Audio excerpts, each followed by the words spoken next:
কান্তজিউ মন্দির বাংলাদেশের একটি ঐতিহাসিক এবং স্থাপত্যশৈলীর নিদর্শন, যা দিনাজপুর জেলার কাহারোল উপজেলায় অবস্থিত।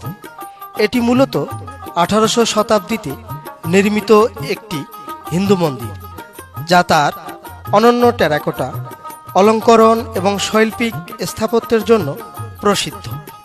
মন্দিরটি রাধাকৃষ্ণকে উৎসর্গ করা হয়েছে এবং এটি দিনাজপুর রাজ পরিবারে প্রতীক। কান্তজিউ মন্দির নির্মাণ করেছিলেন দিনাজপুরের মহারাজা প্রমোদ নাথ রায়। এর নির্মাণ কাজ শুরু হয় 1704 সালে এবং শেষ হয় 1752 সালে। মন্দিরটির স্থাপত্যশৈলী ও টেরাকোটা শিল্পকলার নকশা সম্পূর্ণ করতে প্রায় 50 বছর সময় লেগেছিল।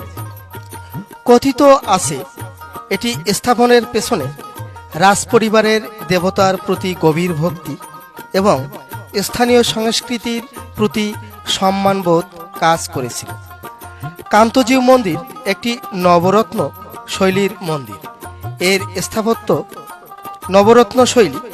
মন্দিরের কেন্দ্রীয় ভবনটির ছাদে 9টি চূড়া বা রত্ন রয়েছে। এই চূড়াগুলি মন্দিরের কেন্দ্রীয় চূড়াকে ঘিরে সাজানো হয়েছে। মন্দিরের প্রতিটি দেয়ালে টেরাকোটার কাজ করা হয়েছে।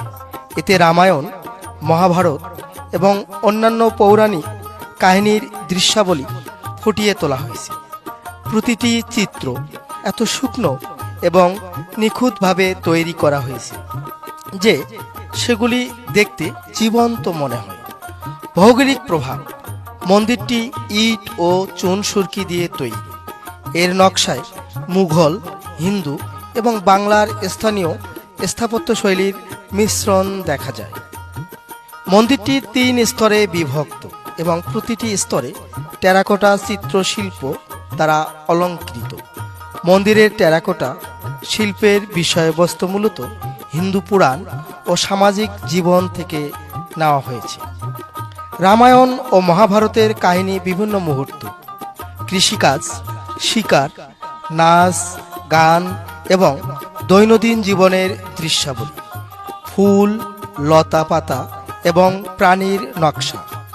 কিছু টেরাকোটা দৃশ্যে মুঘল পোশাক, যুদ্ধের দৃশ্য এবং স্থাপত্যশৈলীর অনুপ্রেরণা দেখা যায়।